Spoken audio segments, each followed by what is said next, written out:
Well, hello there people from the internet. I am the Russian Sniper and welcome to the Culling. Now, what is the Culling, you might be wondering? Well, long story short, it's a Battle Royale game coming out in a couple of weeks. I believe it's on the 8th of March that the game is going to be coming out. 16 contestants enter the arena. Only one of them leaves with the grand prize of a t-shirt or a hat or some sort of skin. But anyway, it's some sort of skin. So what's it all about? What's it different from other games? Well, as you can see, you can craft weapons as soon as you spawn in the game and you start the match. You can start crafting stuff by using something called funk. Now, instead of me calling it funk a few times, I'm just going to use the word points. Now, once you have enough points, you can start crafting certain things. You can start crafting bandages, knives, spears, bows, darts. You can do all sorts of other things. You can craft explosives, weapons, grenades, or you can craft pretty much anything. I'll have a link in the description to everything that's available to be crafted in the game so far. Now, throughout the game, you'll find lots of things for you to open, lots of boxes, lots of crates, all sorts of loot to find, and you can see there's some stuff in there, all sorts of things that will make you tougher when it comes down to it. In the end, you've got med kits, you've got speed boosters, you've got all sorts of other things that you can use just to make yourself a little bit special when it comes down to facing another player.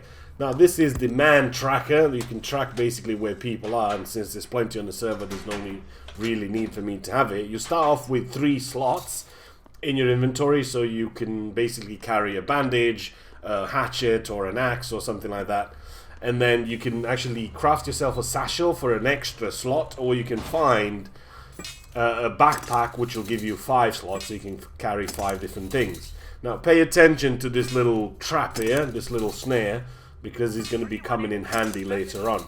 So once you've got 5 slots, obviously you can carry a med kit, you can have a crossbow, you can have a weapon. There's actually weapons in the game. You can have explosives, there's grenades, there's C4, there's just everything that you can imagine to shoot other people or kill other people. They're in the game, so you just have to either find them or craft them.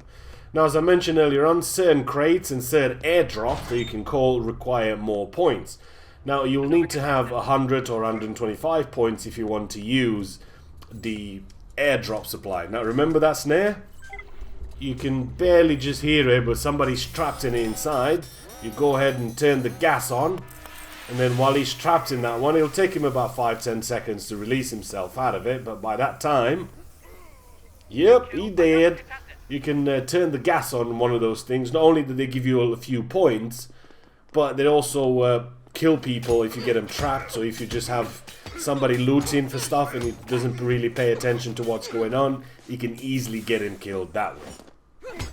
Now, each time you kill a player, you'll be awarded with 25 points, and depending on what the perks you have, there's tons of perks for you to choose from having a slightly better health than somebody else, maybe faster regenerating stamina, more stamina. You can have cannibals, so it gives you 25% of your health if you kill another player, and obviously you're going to kill everybody, or you're going to try and kill everybody, because that's the whole point of the game. Once you get those points, then eventually your goal will be to get to an airdrop. An airdrop, you can actually set up that yourself, what you want to be in it. It could be melee weapons inside, it can be a sniper rifle inside, it can be medical stuff in it, it could be a bow, crossbows, all sorts of other things that are available in the game. And you can have that drop to you when you have 100 points or 125 points.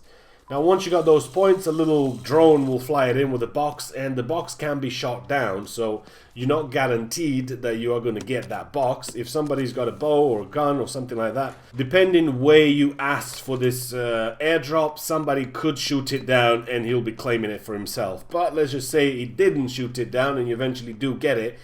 It does go through the map, and most of the players will see it, and you'll see what it lands and everything, so it's going to be pretty tricky for you to get it if you're in the sort of middle of the action or something like that. So I would hold my airdrop for later down the line when there's not that many people around the map, and you can hopefully get it. Now, the map itself is not too big or anything like that. I'd say maybe within 5 to 10 minutes you'd sort of go from one side to the other. It's not that big. I don't know if there's going to be plans to make this bigger. This is a closed alpha test, so hopefully this will be a bigger map, because as it turns out so far, you're kind of in vicinity of a lot of players really quick. and you don't really get a chance to loot that many things around. So you can see old Dallas here is trying to get some. I think, yeah, Dallas, I still have a few bullets left, and I kill you now, Dallas. Corbin Dallas. I ain't got no bullets left, but you can actually get bullets. You need to get yourself to there's an explosive barrel that you can craft bullets from. You just need to have a weapon. So I think Dallas didn't go well for you this time, my son. It did not go well for you.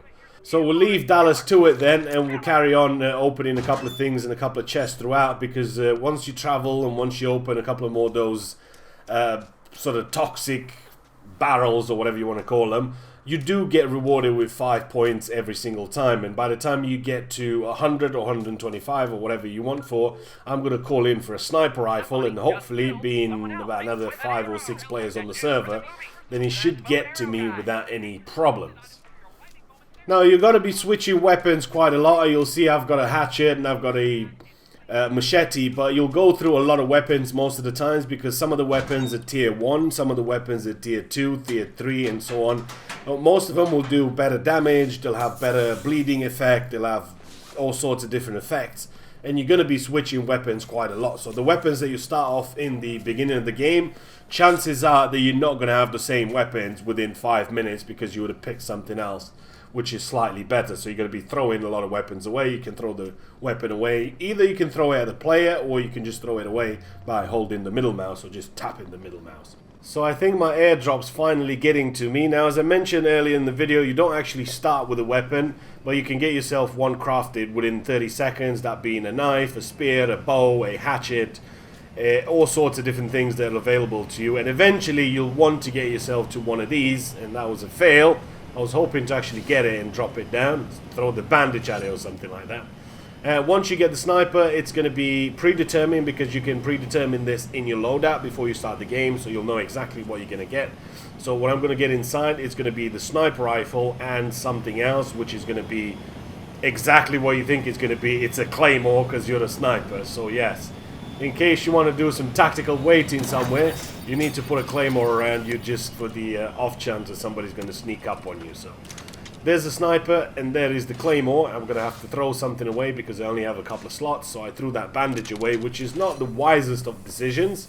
You should keep it, but since there's only 4 or 5 guys left on the server, then I should be going straight for the middle right now, and I shouldn't really be worrying about bandaging or anything like that. Although it's always handy to have one, and you should always carry a bandage with you. I've abandoned all hope of healing. I'm just going to go for it. Now, once it gets to a certain stage, the map will shrink, just like it does in any other Battle Royale that you know of. And it'll just keep shrinking and keep shrinking. Eventually, the fight is going to be in the middle for everybody else. I've not yet got to the point where the gas is released and it's only a tiny little bit of an area where you can fight on. I think once it gets to about sort of 5-6 minutes, the last 2, 3, 4 contestants will just get to the middle, because the announcer lets you know that there is loot in the middle, and chances are you might get a weapon or you might get something better than what you have. So you should get yourself to the middle and go for the win. So let's get to the middle and see what we can do with this here sniper rifle.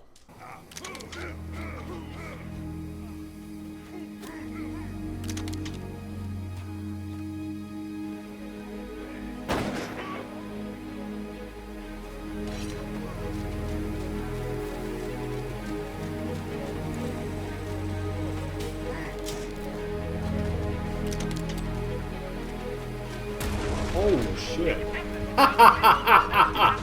I think he just killed himself. Oh shit. He nearly got me though. Dick. Nice technique there, but it kind of backfired on you. Yep, that didn't work, but still. 2 left.